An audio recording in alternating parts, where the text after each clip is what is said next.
Eu gostaria de saber se o meu pensamento intrusivo tem a ver com outras vidas. Eu fico assustada com alguns que não parecem ser meus. O que a gente pode dizer, Jorge, sobre essa questão do pensamento aí?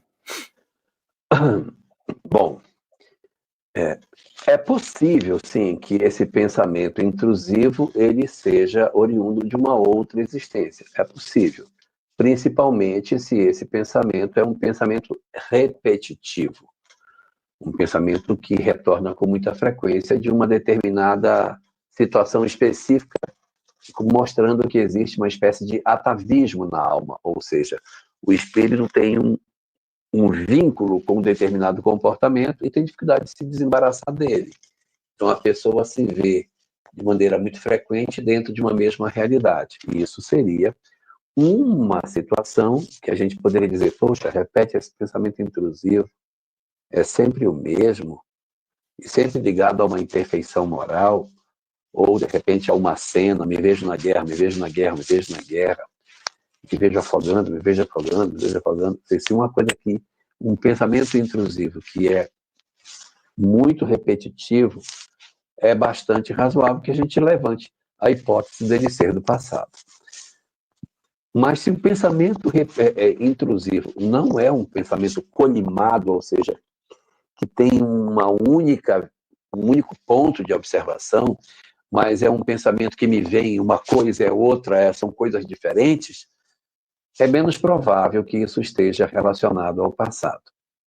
Se não estiver, está ligado a quê? Está ligado ao que está expresso na questão 549 de O Livro dos Espíritos, aonde Allan Kardec pergunta: os espíritos influenciam em nossas vidas? E então os espíritos respondem: muito mais do que supondes. De ordinário, são eles que vos dirigem. Então, às vezes, nós estamos sendo vitimados por um pensamento intrusivo de uma entidade ou de entidades espirituais que querem determinadas coisas de nós. E essas entidades, elas nos perturbam, insistindo em depositar na nossa mente um pensamento que nós não estamos interessados em ter.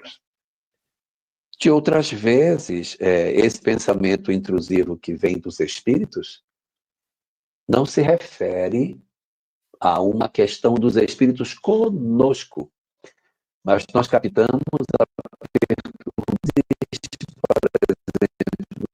nosso ambiente de trabalho ou no nosso lar.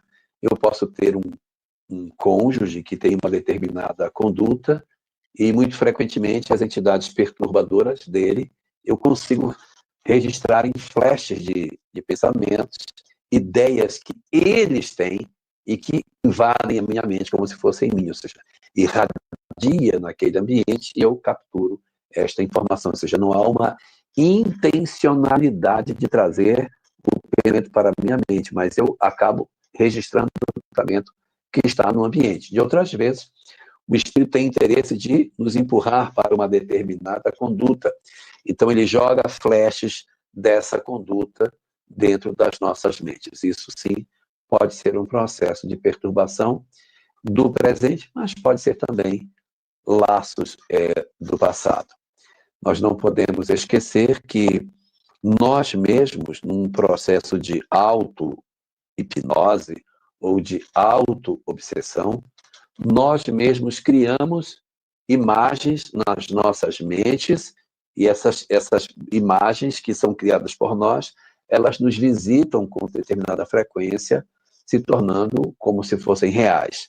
Nós encontramos um caso disso bastante típico no capítulo 14 do livro Ação e Reação, o caso de Ildeu e Marcela, em que Ildeu é casado com Marcela e tem um relacionamento extraconjugal com uma mulher, que eu acho que o nome dela não aparece no texto, mas ele fala no texto, André Luiz, que a imagem desta mulher vinha em flashes repetitivos no pensamento dele. Não esclarece se eram espíritos que geravam essa imagem ou se era ele mesmo que, preso na atmosfera da paixão, ficava trazendo a imagem dela na sua mente o tempo todo, fazendo com que ele visse a mulher nas outras pessoas e, independente das outras pessoas, ficasse em casa, tendo flashes da presença dela, como se ela estivesse ali, fruto do pensamento forma, em função da intensidade dos sonhos que ele tinha com ela.